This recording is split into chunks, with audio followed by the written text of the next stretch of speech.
Then the king instructed Ashpenaz, the master of his eunuchs, to bring some of the children of Israel, and some of the king's descendants, and some of the nobles, young men, in whom there was no blemish, but good looking, gifted in all wisdom, possessing knowledge, and quick to understand, who had the ability to serve in the king's palace, and whom they might teach the language and literature of the Chaldeans. Daniel 1, verse 3 and 4. A superficial reading of this text might give the impression that the young Hebrews brought to Babylon were the pleased recipients of something comparable to a full-price scholarship. It seems most doubtful, however, that these young men were thrilled with this opportunity.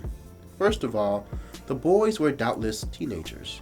They had been brought up to fear Babylon, and they were going to that formidable city as prisoners. Their security had been destroyed as their country was ravaged by its conquerors.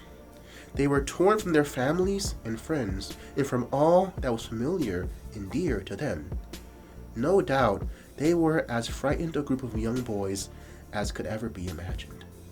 The inspiring lesson of this incident is the way in which these youth reacted to a difficult and frustrating situation. They might have decided that they had no alternative but to conform.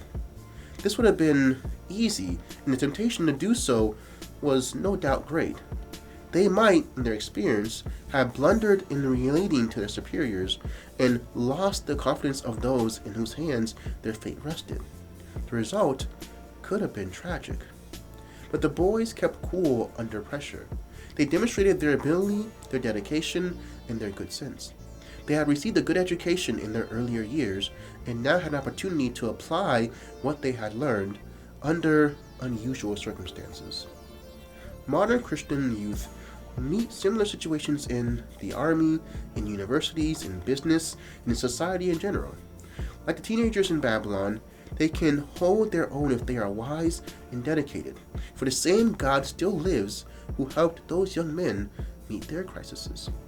In the providence of God, they had invested their time and talents well before the test came. May we also be so prepared when our time comes. And as always, think on these things.